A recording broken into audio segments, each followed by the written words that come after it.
In a thriving marketplace known for gold and gemstones, there lived a jeweler whose hands were gifted and whose heart was honest beyond measure. His craftsmanship was flawless, his reputation untarnished. He worked for a wealthy merchant whose shop prospered greatly, largely due to this jeweler's rare skill and unwavering integrity. Yet despite the riches flowing into the shop, the jeweler lived modestly. His wages were so meager that saving even a small amount was impossible. Still, he endured, believing that honesty carried its own reward. Years passed, his daughter grew up, and the time for her marriage arrived. But when the jeweler counted his savings, there was nothing, no gold, no reserve, not even a modest sum. With a heavy heart, he approached the rich man. "Master," he said respectfully, "I ask only for a loan. My daughter's wedding depends on it. I will repay every coin." The rich man dismissed him without hesitation. "No, I do not lend money."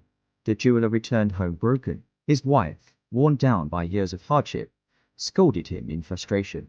That night, the jeweler lay awake, staring into the darkness, realizing that honesty alone could not protect his family from hunger and humiliation. The next morning, he did not go to work. By midday, the rich man noticed his absence. Concerned, less for the man and more for his business, he sent word calling the jeweler to the shop. When the jeweler arrived, he carried a small cloth bag in his hand. The rich man's eyes fell immediately on the bag. "What is that?" he asked. The jeweler opened it carefully. Inside lay a gem, clear, radiant, and strikingly valuable in appearance. It sparkled under the shop's light like a flawless diamond. "This," the jeweler said calmly, "is a family heirloom.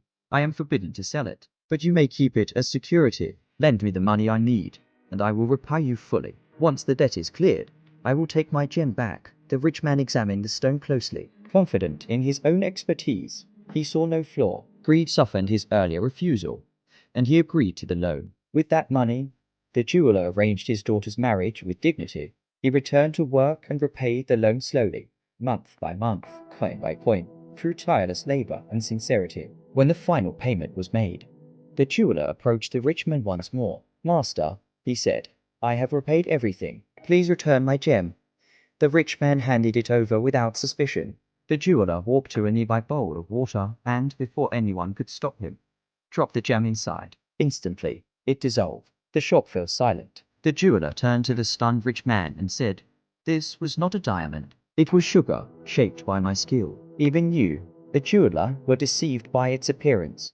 He continued quietly, "When I came to you with truth, you rejected me. When I came with illusion, you listened. I did not flee with your money. I repaid every coin. But it is painful that you never valued my honesty or my skill until deception forced your hand." With that, the jeweler bowed and said, "I can no longer work for someone who trusts stones more than people." And he left. This story teaches a powerful lesson. When honest needs are ignored, society unknowingly invites deception. The jeweler was not dishonest by nature. He was made desperate by indifference. Had compassion been shown when he asked sincerely, no trick would have been necessary. True injustice does not always come from criminals. It often comes from respected people who refuse responsibility. Meeting genuine needs is not generosity. It is wisdom. When the vulnerable are heard early, clever lies never gain space to exist. Sometimes the greatest illusion is not a fake diamond, but wealth that blinds the heart.